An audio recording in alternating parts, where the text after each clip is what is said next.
Man of the NASCAR Winston Modified Tour. As we'll be taking a look at the drivers and speaking with the individuals among the top 5 on perhaps their biggest night of 1989. And there'll be one individual that'll shine among all the best that are assembled here in the room. That individual will be the recipient of this ring that's located in my hand. This means one thing. He's the very best in the business. He is the champion of the NASCAR Winston Modified Tour for 1989. An impressive fifth-place finish was a story for Jamie Tomaino out of Howell, New Jersey. At the age of 34, the father of 3 had a tough up-and-down 1989 season. At the start of the year, he drove the Bill Potts DML Software's number 99.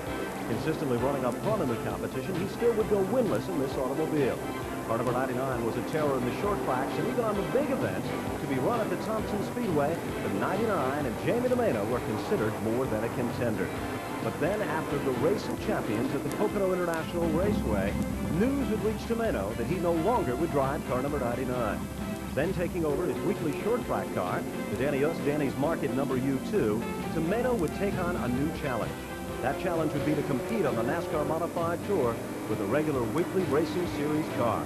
And compete he did. At the Martinsville Speedway in Martinsville, Virginia, Tomaino ran up front. Still to go winless, car number U2 and the brand new team showed their talents to maintain position number 5 on the NASCAR Modified Tour.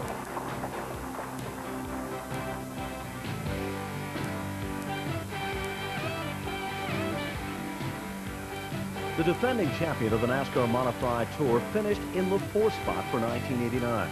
At the age of 34, now Mike McLaughlin sets his sights in Busch Grand National competition for 1990.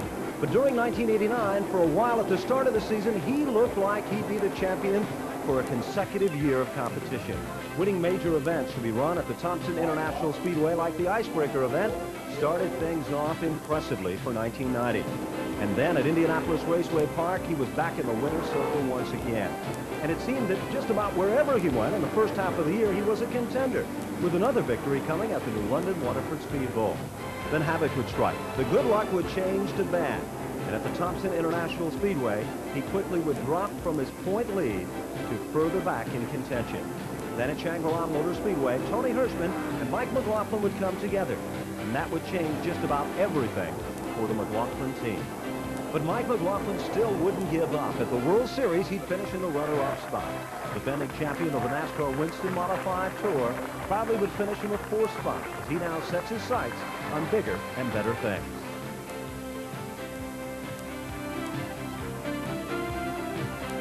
Perhaps the surprise of the NASCAR Modified Tour was Tony Hirschman.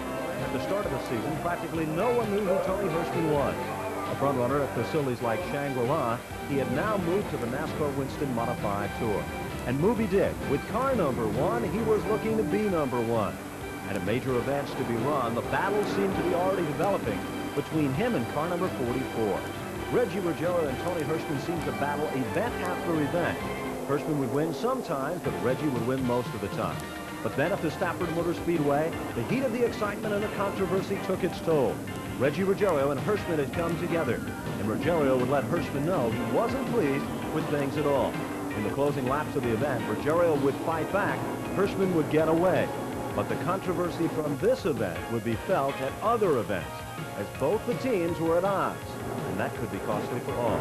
At the Winston 300, Hirschman dropped off the pace early. As Stefanik went on to win, Ruggiero would pick up a spot.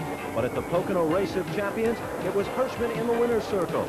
And at major events to be run, like the World Series at the Thompson International Speedway, it was again Tony Hirschman to dominate the racing action. He fell just a little bit shy in 1989, but in 1990, watch out for Hirschman in car number 1.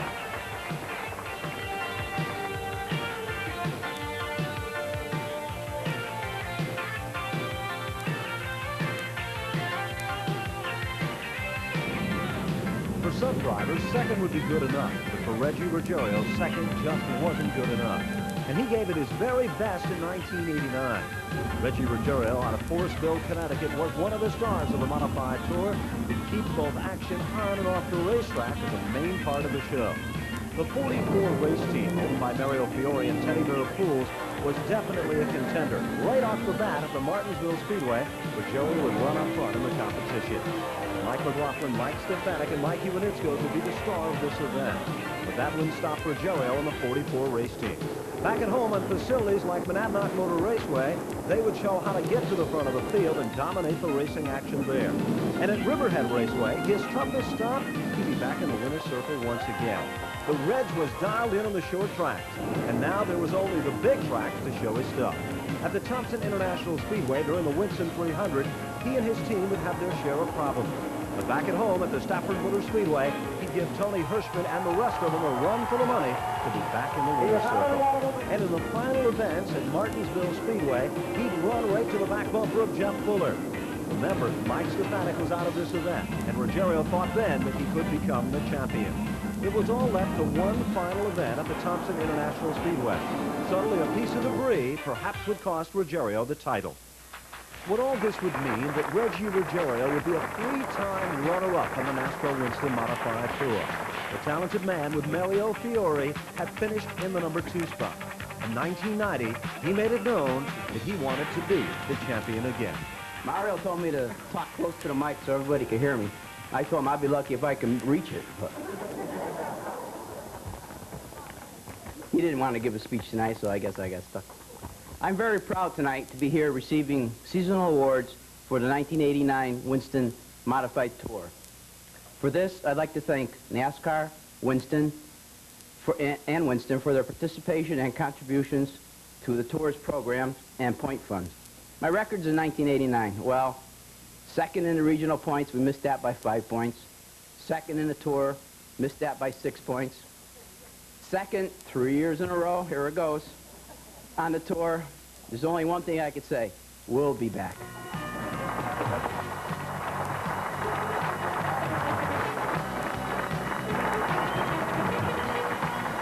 With Ruggerio's threat for another shot at the title, Mike Stefanik could only wonder, how tough would Ruggiero be in 1990? But it was time to meet the champion, the man that secured the title in 1989. Mike Stefanik, out of Greenwich, Rhode Island. Short track driver with several different titles to his credit, Stefanik had an impressive 1989 season. At the start of the year, he ran extremely strong in the major events to be run at the Stafford Motor Speedway and Martinsville Speedway. The number 15, renumbered for the competition 16, owned by Jack Cazella, was more than just an average contender right from the start. But like most champions, even the best of days could turn into the worst of days. At the running of the icebreaker at the Thompson Speedway, Mike Stefanik would literally get up on his roof and then back down. But showing the meanings of a true champion, Mike Stefanik would turn this diversity around and come back to finish. These few points possibly might have given him the edge that gave him the title. Then during the running of the Spring Sizzler, Mike Stefanik would give Mike McLaughlin a run for the money. But when the checkered flag came out, it was Mike Stefanik in the winner's circle for the greatest race in the history of spring. At the Indianapolis Raceway Park event, Stefanik would have his share of problems once again. And then back at the Stafford Motor Speedway, while contending for second, a soft tire up front would create havoc. But he again would turn all of that into success as he'd run to the inside of Mike McLaughlin to dominate the racing action. The magic was back for Mike Stefanik, securing an $18,000 200 victory at the Winston 300. But then, just a few weeks away at the Martinsville Speedway in Martinsville, Virginia, that good luck would turn to bad once again. An excessive amount of smoke could pretty much tell the story. A heartbreaking day for Mike Stefanik and crew. Stefanik was now out of the competition, and only 1 point would separate him from Reggie Ruggiero for the title. With determination in his eyes, he would take on the final challenge of the Modified Tour. A piece of debris would become the equalizer between him and Reggie Ruggiero.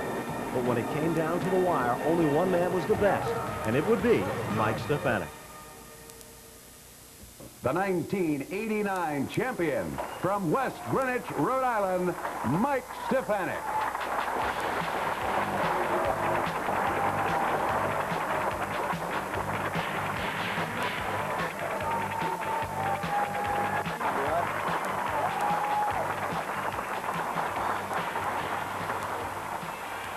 Thank you very much. This is really something. Before I begin, I'd like to ask my wife, Julie, to join me up here.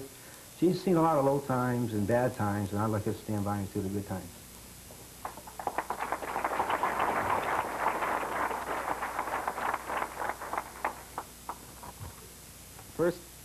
excuse me. First off, we'd like to thank NASCAR and all the sponsors that made the tour a success in '89. They include Winston, Bush, Gatorade, Goodyear, Champion, Tilton, and Speedway Scene.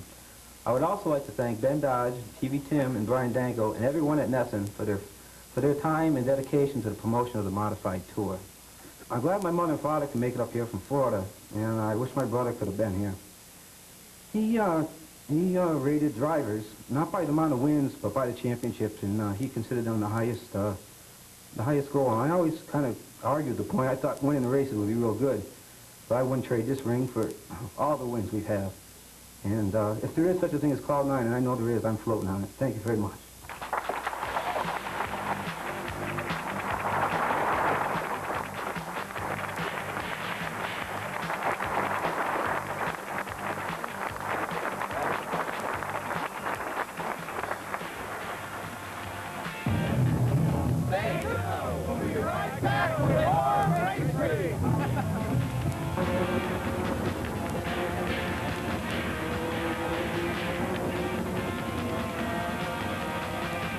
Tour Banquet was most improved driver, the young and talented Stephen Park out of East Northport, Long Island, New York. The Richie Evans Speedway Scene Performance Award was presented by Val Lasur and Sonny Richards to Reggie Ruggiero. Rookie of the Year on the NASCAR Winston Modified Tour was Larry Moore out of West Hartford, Connecticut. And the prestigious Most Popular Driver Award was also a two-time win for Reggie Ruggiero. Dominating the racing action in the Busch Pole Award category was Mike McLaughlin. 7 was the lucky number here for McLaughlin, with 7 Busch Pole awards to his credit. Welcome back to Raceweek. During the last 2 weeks, we've had the opportunity to look at the 1989 season of the NASCAR Winston Modified Tour. But now we're going to be talking with Reggie Ruggiero. Now remember, Reggie Ruggiero has finished in the number 2 spot, and in 1990, it's a brand new decade, and he's looking to be number 1. He'll share with us his plans for 1990 and a look back at 1989 as we see what Ruggiero has to say. There was a few races that I regret going to this year. The 2 beginning races at Stafford where I got knocked out early in the races, and that really hurt us for our championship because Stafford is probably the best racetrack for our 44 race team, and not finishing them 2 races set us back probably 100 points, and we only needed 6, so. What goes through a driver's mind? I mean, you have a tough night in the competition, things just don't work out the way you'd like. You can't give up, you got to keep fighting back, but it's got to be pretty tough at times.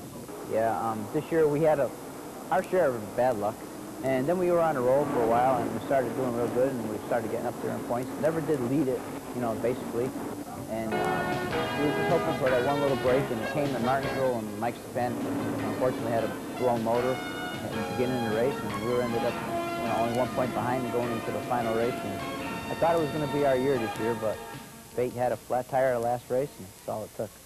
You know, you talk about luck and how important it is to becoming a champion today, but there's a lot of other ingredients. What gives your team the edge? Well, Ben, we don't have an edge. We have, how can I put it, respect for each other. We've been together, myself and Mario, for 10 years, and most of the guys on the race team, and we know how to work together with each other. And we have good sponsorship, good equipment, and a new engine program this year. Our car is fast everywhere we go. There's a few racetracks, probably it's my fault that we don't go fast. Like Shangri-La, I've won a race there before, but it seems like every year we go there, I just can't finish, you know, decent in the top 5 anyways. And I've been doing better on racetracks that I have been doing bad, like Riverhead. This year had a win in the 2nd. So, all in all, the team, I don't know, because I guess we've been together so long, we just click, and that's the ingredient that makes us go fast. Let's talk about 1990. What are your plans? I mean, you have to get that title. You've worked at it real hard, and you're closer than ever this time. Well, we're not really striving for the title this year, I don't think, Ben. We've tried it for the last 3 years, finished 2nd. We're very consistent.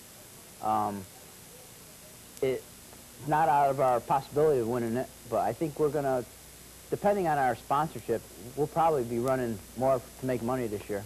And to make money, you have to win races. Win races, you have to take chances. Take chances, you don't finish a lot of races, so we'll see what happens. Reggie Ruggiero has all the right credentials to be number 1 for 1990. But the man that finished third in 1989, Tony Hirschman, he has car number 1, and he thinks that the number 1 car will be number 1 in 1990. Well, it actually was early in the season. I think when we won that first race, that Richie Evans Memorial race, that was the turning point for our team, and it just got everybody pumped up, and they knew we won one, and then, it was the following race we won another one, back-to-back races at, at Jennerstown, and that turned the whole team around, and it got everybody pumped up and psyched, and I knew I could win then. I proved to myself that I could win on the tour, and it made everything that much easier. Let's talk a little bit about your team. Every team has some kind of a hidden magic or something special that makes it click and work. What's that magical ingredient in the one-race team? Well, like I said, this is going to be my 5th year with this team, and the first year or two we struggled. It was just a matter of getting me and the owner to, to get the car set up the way I like to drive it. It took us 2-3 years to get that combination. Now that we have that, we can communicate that much easier. We go to different racetracks week after week, and it don't take us that long to get a car dialed in. Let's talk a little bit about the other teams that you're going to be competing with. Who do you think is going to be the toughest, even before 1990 begins? Well, it'll be the same. I'd say it's going to be the same cars right up front again, the way it looks right now. Reggie's always tough. With Stefanik, if he's going to chase the whole tour again, he's going to be real tough. I guess Mike McLaughlin, I don't know what his plans are for sure, if he's going to run the whole tour or not, or at all. But probably basically them 4 teams, 5 teams probably in all. You'll be looking at again. I just hope we're one of them. Let's take a final look back at 1989. Tell me, how do you feel about the whole season? It was, to me, like a dream season. That's what I always dreamt about, winning some of them big races. I Bud 200 out of Oswego, and then the Pocono Race of Champions.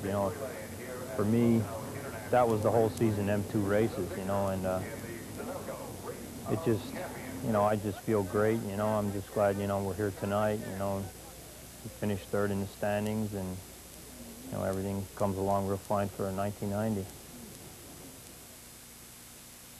There's no question about it that the odds are good for 1990 for Tony Hirschman. He definitely could be a contender for the title then. Well, next we're going to be taking a commercial break, and when we come back, we'll be taking a look at our 4th and 5th place finishers. Mike McLaughlin and Jamie Tomaino will tell all. Welcome back to Race Week. Well, next we're going to be talking to a gentleman who was the champion of the NASCAR Modified Tour. Mike McLaughlin will talk about 1989 and the problems that he had on trying to become a 2-time champion. Well, Ben, we started off good pace. We looked like we were going to repeat just the way we were. Everything was flowing good, and then it just racing. I've been through it. You go through the ups and downs. Things started to fade. They weren't going our way. Everybody stuck together. We took the same strategy we took to win the championship as we did to finish 4th. 1 race at a time. We ended up finishing 4th, but everybody stayed together, and it's just a good competitive division. And Mike Stefanik won it, and we finished 4th. Let's talk a little bit about what point of the season when you felt that maybe it was slipping away from you. I mean, there's got to be that moment when all of a sudden you say, well, all of a sudden we might be in trouble. But I don't really want to talk about it. It was beside racing. There was a moment that took our whole team, kind of, the whole morale, the whole heart of the team kind of was put beside us a little bit. But, we stayed together as a team. And I'll tell you, I appreciate that team. Like I said today, in my eyes, they are a championship team today. They're good people, and we could do it again. Let's talk a little bit about the Sherry Cup team. I mean, there's all types of rumors around and so forth. We're going to talk about your 1990 schedule and what you're doing. Tell us a little bit about that team. What's going to happen for them in 1990? I mean, you're going to do some other things. We're well aware of that.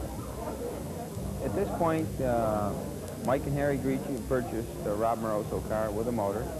Which is the Busch Grand National Busch Grand National car. car. Who run the Southern Circuit, correct? Correct. Limited basis. In fact, the way I look at it is we're going to run 1 race at a time.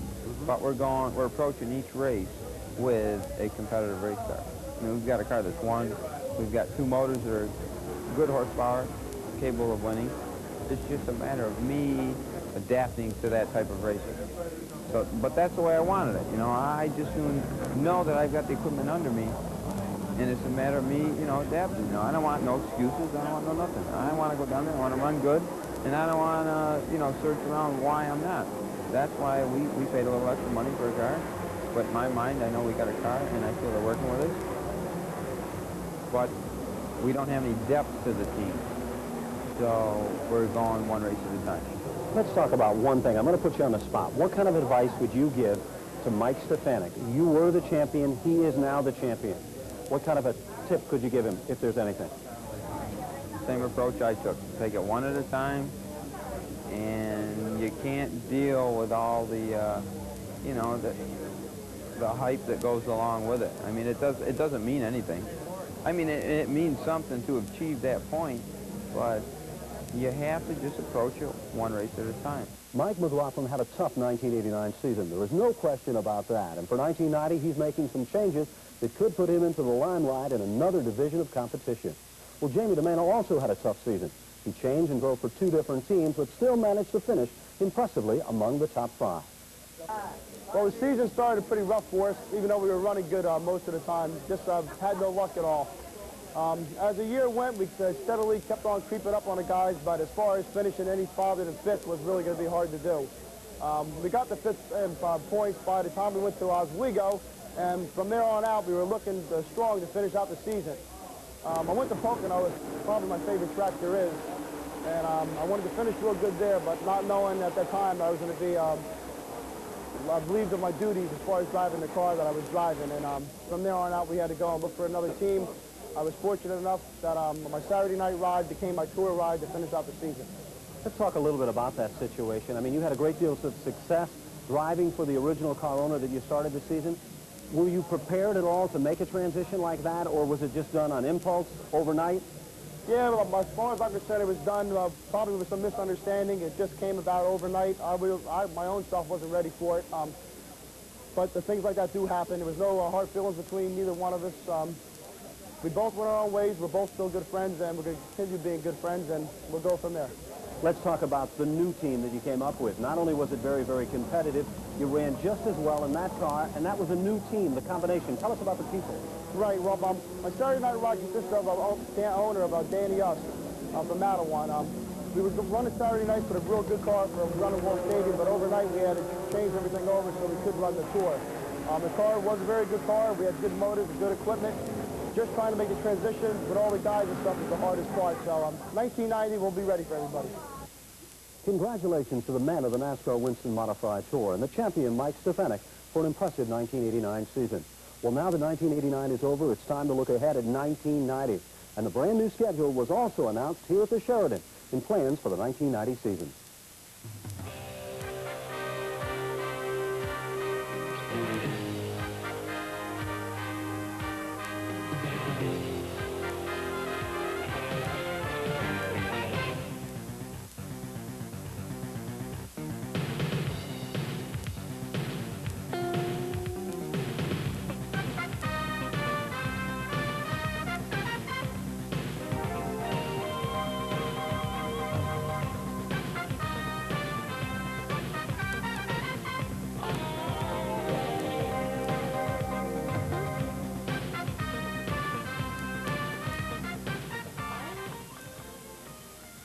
The big news on the Modified Tour schedule is major events to be added for 1990. A major visit down south to the Richmond Speedway is perhaps the most talked about stop there will be for the 1990 season. And what about the new New Hampshire International Speedway? It too will hold a major place for modified racing. The Holland Speedway has also been added to the schedule, along with all your favorite regular stops. Well, that's going to kind of wrap things up for this edition of Raceweek.